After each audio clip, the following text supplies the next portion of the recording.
3 conseils pour créer un méchant mythique avec l'exemple de Loki. Loki est mon méchant préféré du MCU. Et dans cette vidéo, je vais te dévoiler 3 secrets qui expliquent pourquoi ce méchant est si génial. Secret numéro 1, Loki n'est pas fiable. Lorsqu'on pense à Loki, on pense tout de suite à la trahison. Quelle que soit la personne qui s'associe à Loki, on est sûr et certain qu'il finira par la trahir. C'est un trait de caractère tellement fort et tellement constant chez Loki que lorsqu'il finit par trahir quelqu'un, le téléspectateur savait très bien que ça finirait par arriver. Quand on crée un personnage, lui donner un trait de caractère constant, un élément en lui qui ne change jamais, le rend littéralement mythique.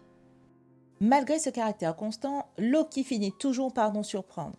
Non pas par ses tours de passe-passe, mais par son humanité. Secret numéro 2 pour créer un méchant mythique. Loki a des failles.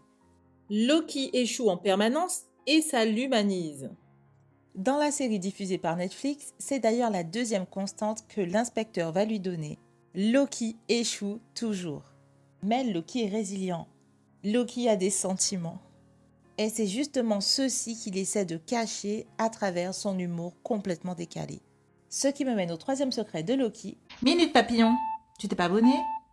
Tu regardes mon contenu comme ça et tu penses que ça va se faire automatiquement? C'est comme ça que tu me donnes du love? C'est comme ça que tu me mets en avant? Si je t'aide, aide-moi. Abonne-toi. Troisième secret de Loki, qui est que Loki est drôle. Loki a du charme, Loki a du charisme, Loki a des qualités. Si vous voulez créer un méchant qui soit véritablement mythique, il faut que ce méchant soit humain.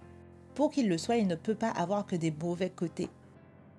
Évitez le cliché du génie du mal tout doit sortir des enfers pour venir déverser une armée de démons sur la terre.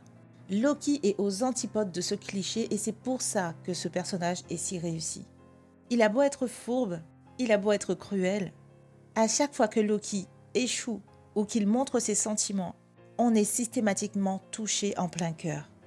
Et c'est ce qui fait pour moi la force de Loki. Avec tout ça, on arrive à le comprendre et à partir du moment où on comprend un personnage, alors on se met à l'apprécier. Morale de cette vidéo, pour créer un bon méchant, il faut le nuancer. Abonne-toi pour plus de vidéos d'analyse et si tu souhaites que j'analyse un de tes méchants préférés, alors dis-le moi en commentaire après avoir liké.